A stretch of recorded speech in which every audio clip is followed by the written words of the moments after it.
예수를 아는 지식이라는 제목으로 함께 말씀을 나누겠습니다.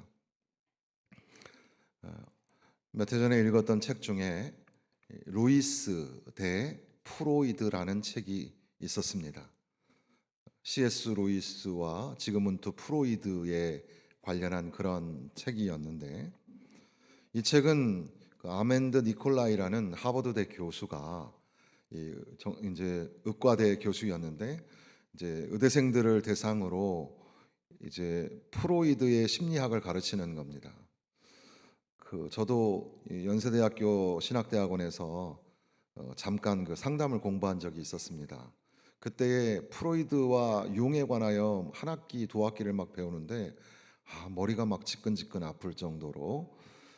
그런데 어쨌든 오늘날 현대의 이 심리학, 상담학의 조상, 심리학의 아버지라고 할 수 있는 그런 사람이 프로이드입니다. 정신분석의 시초를 만든 사람이고, 오늘날의 정신의학, 심리학, 상담학 이런 거에 어떤 그런 초석을 깔았고, 거기에 제자인 융이 그것을 뒤집어 엎기도 하지만 어쨌든 찬동하든 반동하든 모두가 다 프로이드의 영향을 받았다고 해도 과언이 아니죠.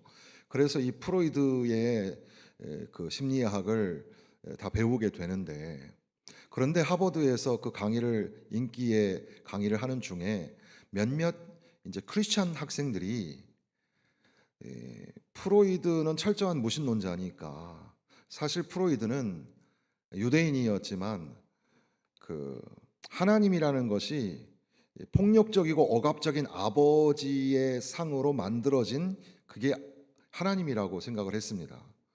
그리고 오늘날 현대인이 정신분열을 일으키는 이유는 지나치게 이 기독교가 요구하는 도덕률, 이 도덕률을 너무 강조하다 보니까 그걸 지키지 못하는 인간이 정신분열에 걸리고, 그걸 해결하기 위해서는 이제 성적인 그런 욕망을 풀어야 된다, 이런 식으로 해석을 하죠. 아무튼 몇몇 학생들의 요구에 의해서 곰곰이 생각해 보니까 이 아멘드 니콜라이 교수 생각에도 무신론자인 이 지성, 이 석학, 이 사람의 이야기만 들을 것이 아니라 그러면 유신론자 중에도 이 천재 같은 지성인이 있지 않을까, 그렇게 이제 생각을 한 겁니다. 그런 와중에 이제 찾아가다 보니까 이 순전한 기독교라는 그런 영국의 옥스퍼드 출신의 우리에게는 그 나니아 연대기라는 것을 쓴 사람으로 유명한 C.S. 루이스라는 영문학과 교수이기도 하셨고, 기독교 변증가로도 오늘날에는 유명하지만, 그렇게 이제 C.S. 루이스라는 사람을 생각하게 된 거죠. 그래서 시대는 좀 다르게 살았지만 프로이드가 생각했던 그런 신존재, 그리고 또한 이제 루이스가 거기에 대하여 변증하는 내용들을 하나하나 찾아가다 보니까 참 신기하죠. 그렇게 철저하게 무신론자였던 프로이드의 이 도전적인 질문 앞에 C.S. 루이스가 하나하나 대답하는 걸로 보니까 참 예수님을 만나고 회심한 사람, 회심한 지성인이 어떤 거구나라는 것들을 깨닫게 되죠. 그래서 이제 책을 쓰게 된 게, 이름이 원래는 The Question of God이라는 제목이었는데, 그 책이 우리나라에서 홍성사에서 번역을 하기를 루이스 대 프로이드라고 번역을 한 겁니다. 여기에는 이제 두 사람이 나오는 거죠. 최고의 지성인들 두 사람. 근데 한 사람은 하나님의 존재를 믿고 한 사람은 하나님의 존재를 부인하게 된 겁니다. 오늘 우리가 읽은 이 본문의 말씀은 여러분이 잘 아시는 것처럼 예수님이 십자가에서 고난당하실 때 그 좌우편에 있었던 강도, 그들도 역시 십자가에 달려서 죽게 되어 있는 그런 이 끔찍한 6시간, 7시간에 걸쳐서 그렇게 십자가에 매달려 있는 그런 순간에 너무너무 고통스러우니까 한 강도가 예수님에게 막 소리를 쳤겠죠. 한 행악자 하나가 비방하여 이르되 네가 그리스도가 아니냐, 너와 우리를 구원하라, 막 외치는 겁니다. 그런데 그 한편, 다른 편에 있는 강도, 그는 그 사람을 꾸짖어 이르되 내가 동일한 정죄를 받고서도 하나님을 두려워하지 아니하느냐. 두 사람 중에 한 사람은 예수를 알지 못하고 원망하고 조롱하는데, 한편에 또 동일한 죄로 이렇게 형벌을 받고 있는 한 사람은 예수를 아는, 예수님을 아는 지식을 갖게 되었다는 사실이죠. 똑같은 자리에 두 사람, 그 중에 한 사람은 모르고 한 사람은 예수를 아는 지식을 갖고 있다는 것이죠. 어떤 사람들은 이 사람도 역시 너무 힘드니까 진짜 예수님을 믿은 게 아니라 그냥 하나님 도와줄 수 있으면 한번 도와줘 보세요, 이런 식으로 한 게 아니겠느냐라고 비평학자들은 그렇게 생각하죠. 그게 상당히 오늘날 우리 그 인문학에서는 매력적인 그런 도전입니다. 그게 진짜 그럴싸하지 않겠어? 생각하는데, 그러나 그것은 기독교가 기독교 되지 못하는, 성경이 왜 성경인가를 모르는 세상 사람들의 상식이죠. 성경이 말하는 복음은 굉장히 독특한 겁니다. 우리의 합리적인 이성을 갑자기 뛰어넘어 버리는 경우가 많죠. 그러니까 여기에 있는 이 한편의 강도, 이 사람은 어떠한 연유인지 모르지만 다른 사람은 그렇게 예수를 알지 못했음에도 불구하고 이 사람은 지금 예수님을 만나고 예수님을 아는 놀라운 은혜를 경험하고 있는 겁니다. 그래서 우리가 한번 이 잘 아시는 말씀 속에서 찾아가 보기를 원하는 건데, 하나가 그 사람을 꾸짖어 이르되 내가 동일한 정죄를 받고서 하나님을 두려워하지 아니하느냐. 무엇보다 하나님을 아는 지식을 가지고 있었다는 겁니다. 하나님을 아는 지식. 우리 인간에게는 하나님을 아는 지식이 주어졌습니다. 모든 자연 만물을 통해서, 우리의 양심을 통해서 하나님을 알만한 것을 우리에게 허락해 주셨습니다. 그런데 인간은 이 하나님을 알만한 지식을 버리고 상실하고 망각하고 잊어버렸습니다. 에덴 동산을 떠난 인간이 죄로 말미암아 눈이 어두워지고 하나님을 보지 못하고 하나님을 알만한 것을 알지 못해요. 그래서 우리는 이 땅에 유한한 인생을 살면서 뭘 먹으면서 살까? 뭘 입으면서 살까? 저 사람은 왜 나보다 더 잘 사냐? 어떻게 하면 돈을 많이 벌을까? 등등, 어떻게 하면 경쟁하고 살 수 있을까? 그런데 예수님이 우리에게 말씀하셨죠. 무엇을 먹을까, 무엇을 입을까 걱정하지 마라. 너희들이 입고 쓸 것을 다 하나님께서 아시지 않겠느냐. 그렇게 말씀하셨음에도 불구하고 우리는 매우 집요하게 세상적으로 살죠. 어떻게 하면 행복하게 살지? 어떻게 하면 돈 잘 벌 수 있을까? 성공할 수 있을까? 그렇게 살아가는 사람은 세상 사람만 그런 게 아니라 저와 여러분, 오늘 그리스도인들도 어떻게 보면 별반 다르지 않은 삶을 사는 게 아닙니까? 혹시 우리 가운데 하나님을 아는 지식, 하나님을 알만한 것을 우리에게 주셨음에도 불구하고 하나님을 아는 지식을 가지고 있지 않은 우리 모두는 유한한 인생을 살고 죽게 된다는 것, 그리고 또한 모든 인간은 하나님의 심판대 앞에 선다는 것, 창조자이신 하나님 그 앞에 선다는 것을 우리가 잊어버리고 있는 건 아닌가요? 그 하나님을 두려워해야지 사람을 두려워하거나 세상을 두려워하거나 물질 때문에 쩔쩔매거나 이 짧은 인생을 그렇게 살지 말아야 되지 않습니까? 하나님을 두려워하고, 우리가 존경하는 사람도 그 사람이 참 대단히 훌륭하다 이렇게 생각이 들면 좀 존경하는 마음이 두려운 마음으로 이렇게 우리 가운데 자리를 잡잖아요. 소위 그 경외감이 생기게 되는데, 하나님 앞에서 우리가 거룩한 그런 두려움, 경외감을 가지고 살아가야 한다는 겁니다. 그런데 하나님 존전 의식이 없으니까 그냥 세상 사람들처럼 그렇게 욕망적으로 쾌락적으로 살아가기에 급급한 우리의 모습. 그런데 여기 지금 한 사람은 하나님을 아는 지식, 하나님이 두렵지 않느냐, 그렇게 말하고 있는 겁니다.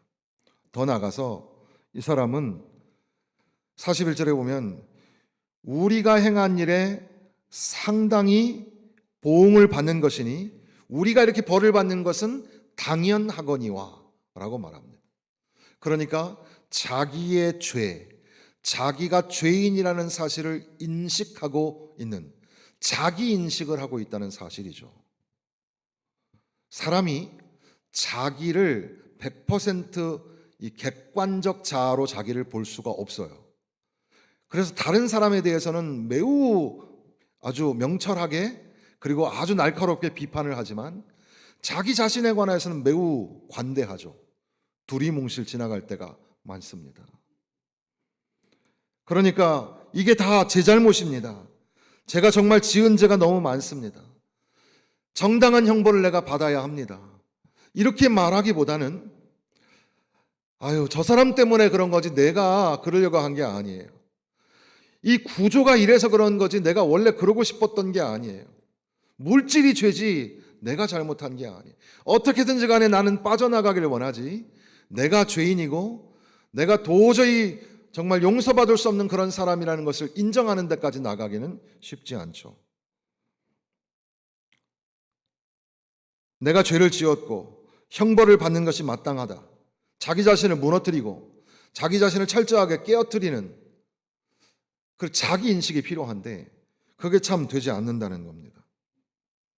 그러니까 하나님을 아는 지식, 하나님 앞에 서야 한다는 하나님을 아는 지식도 필요하지만 자기 자신이 전적으로 부패하고 전적으로 무능력하다는, 구원에 있어서는 전적으로 무능력한 존재라는 자기 인식, 그것이 필요한데 지금 이 한편의 강도는 자기가 지은 죄가 당연하다고 그렇게 고백하고 있는 겁니다.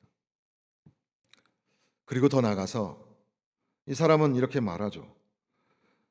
우리가 행한 일에 보응을 받는 것은 당연하지만 이 사람이 행한 것은 옳지 않은 것이 없느니라. 예수, 지금 십자가에서 이 고난 중에 있는 바로 예수, 저 사람은 옳지 않은 것이 없느니라. 저 사람은 죄가 없는데 지금 십자가를 지고 있다는 예수에 관한 지식이 그 안에 생겨났다는 겁니다. 예수는 죄가 없으시다. 죄 없으신 분이, 우리는 죄가 있어서 지금 형벌을 받는 거지만 저분은 죄가 없는데 저 무지한 고난을 당하고 계신다는 겁니다. 그러한 예수를 아는 지식이 그 가운데 생겨났다는 거죠. 사실 마태, 마가, 누가, 요한 이 복음서의 기자들은 집요하게 이 클라이막스를 향하여 가면서 예수 그리스도가 죄가 없으시다, 죄가 없으신데도 불구하고 십자가를 지셨다는 데에 아주 방점을 찍어냅니다. 그것이 복음이죠.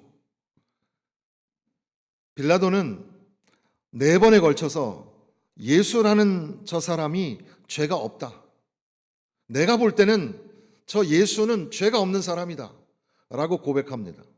심지어는 그 빌라도의 부인이, 빌라도의 아내가 편지를 보내서, 사람들을 보내서 빌라도에게 재판석에 앉지 말라고, 저 옳은 사람에게 아무 상관도 하지 말라고 그렇게 얘기할 정도로 이제 이 간접적으로도 예수가 죄가 없다는 사실을 성경은 기록하고 있는 거죠. 더 나아가서 가룟유다가 예수님을 팔았는데 나중에 이 때늦은 뉘우침을 가지고 돈을 제사장들에게 던지면서 뭐라고 말합니까? 내가 무죄한 피를 팔고 죄를 범하였도다. 죄 없는 분을 내가 팔았다고 고백을 하는 거죠. 예수가 죄가 없으시다. 그래서 히브리서 4장 12절에 15절에 또 우리에게 있는 대제사장은 우리의 연약함을 동정하지 못하실 리가 아니요 모든 일에 우리와 똑같이 시험을 받으신 이로되 죄는 없으시도다. 이렇게 말씀합니다. 그러니까 예수는 죄가 없으시다, 이러한 고백을 이 강도가 하고 있다는 거죠. 예수가 죄가 없다는 것, 죄가 없는 분이 왜 십자가를 지셨을까요? 죄를 가지고 있는 사람들, 그 사람들의 죄를 대속하시기 위해서 아무 죄가 없는, 옳지 않은 것이 하나도 없는 분이 나를 위해서, 죄를 진 이 죄인을 위해서 죽으시려고 십자가에서 달리셨다는 사실입니다. 교회에 수십 년 머물러도 또는 교회에서 인정받는 중직자가 돼도 한편 강도처럼 눈이 열리지 않으면 주님을 볼 수가 없습니다. 그런데 한편 또 다른 편의 강도처럼 죄 없는 예수님이 죄인인 나를 위해서, 나를 대신해서 내 죄 때문에 돌아가셨다는 그런 인식, 예수에 관한 지식이 생기고 그것을 믿는 믿음이 생겨서, 그래야 진짜 믿음 안으로, 신앙 안으로 들어가는 성도가 되는 거죠. 그런데 이 예수를 아는 지식이 점점 더 발전해 가죠. 42절에 보면 이르되 예수여 당신의 나라에 임하실 때에, 당신의 나라에 임하실 때에, 예수가 죄가 없으시다는 것뿐 아니라 당신의 나라에 라는 말 안에는 예수가 왕이시다라는 것을 고백하는 거죠. 예수가 왕이시다. 예수가 통치자시다.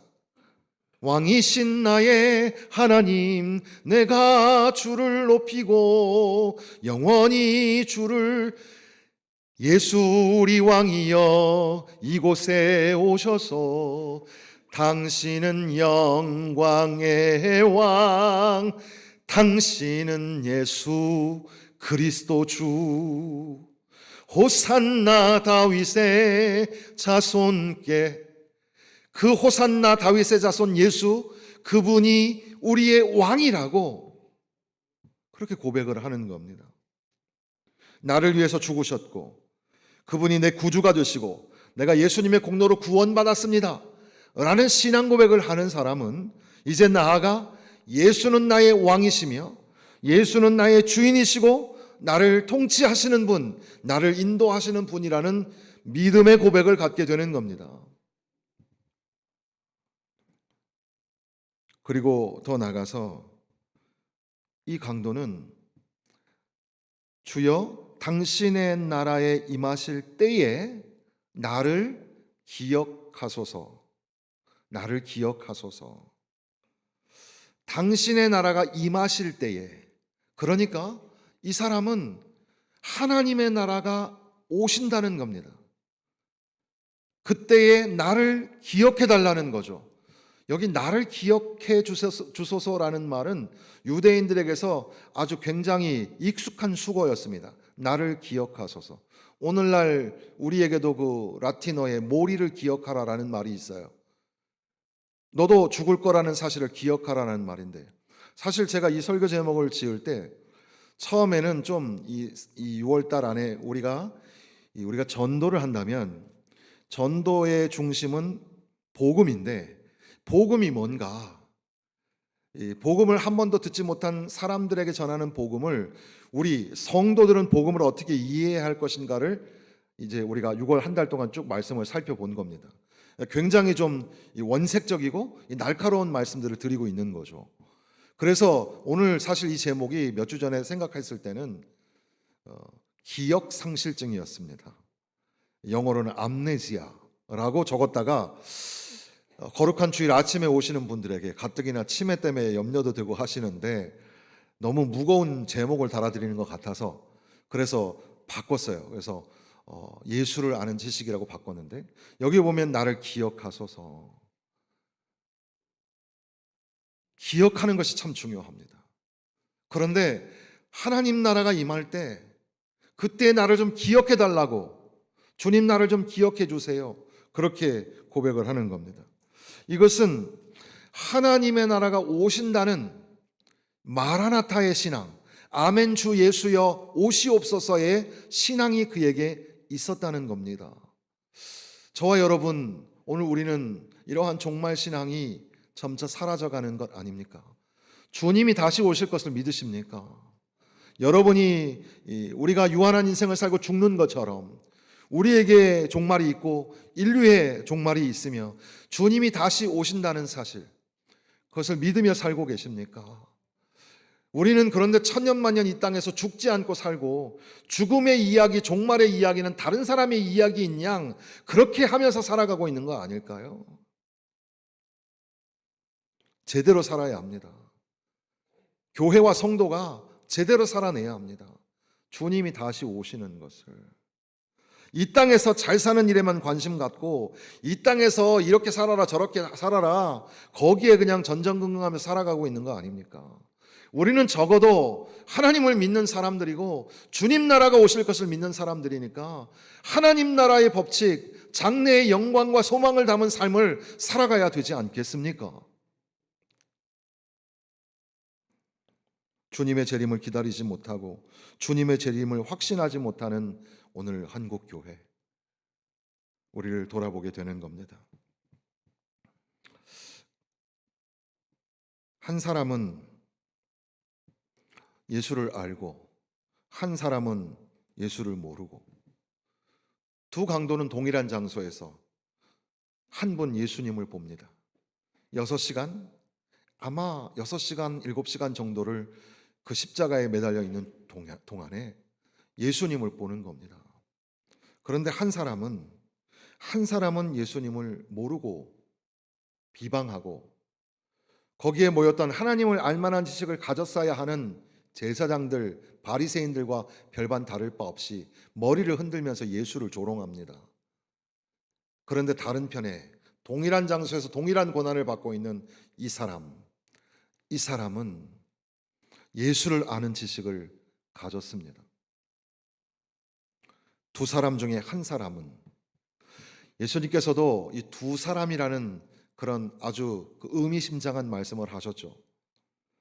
마태복음 24장에 보니까 그때에 두 사람이 밭에 있음에 한 사람은 데려가고 한 사람은 버려둠을 당할 것이요.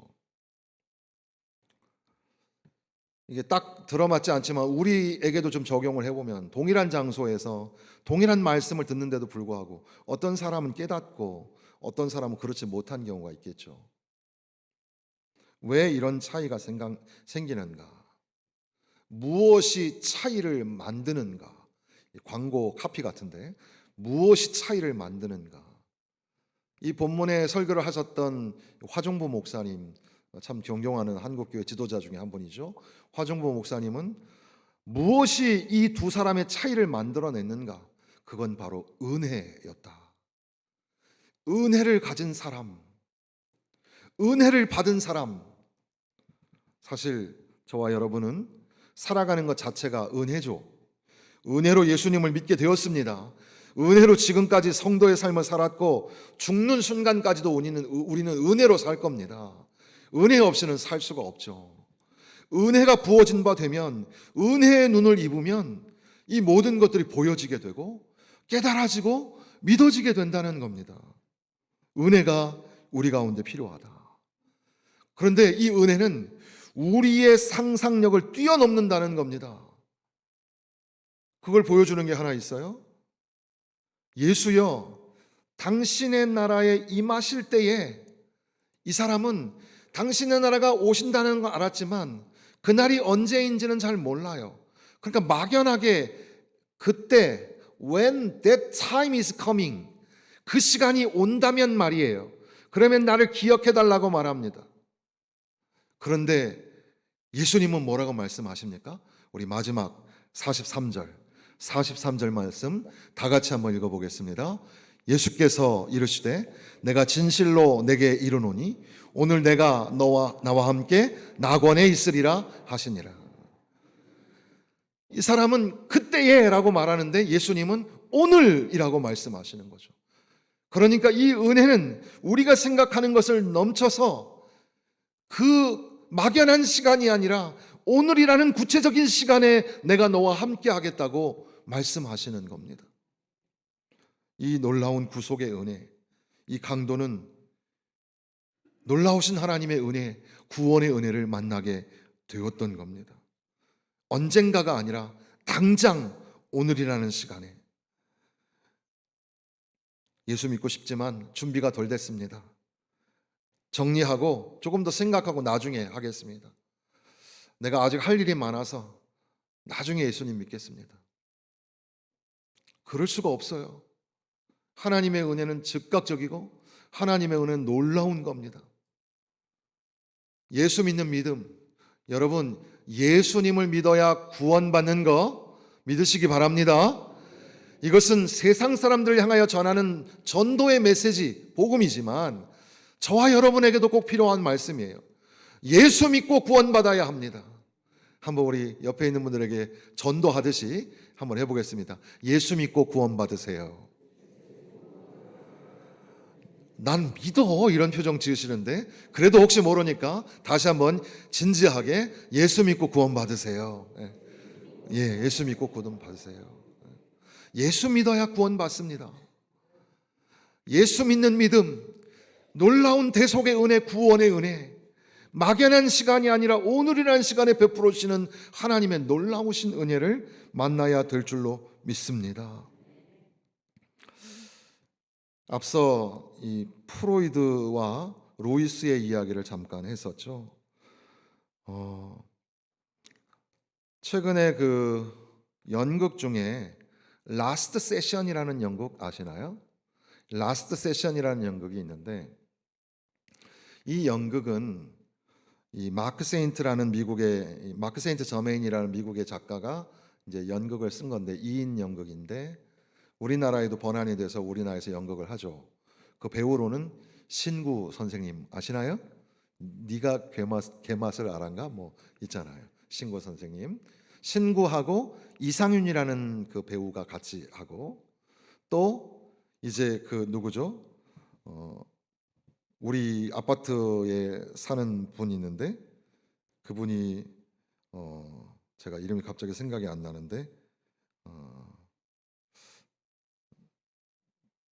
그 누구예요? 갑자기 남명열이라고 있어요. 그분은 영화에서 빠지지 않는 아주 조연 배우로, 그래서 저희 아파트에, 그 한진 아파트에 그 저희 동에 살아요. 그래가지고 연예인이 왔다 갔다 맨날 하는 거죠. 근데 뭐 존경하는 배우지만 또 뭐 사인 하나 해주세요 이런 말이 잘 안 나오더라고요.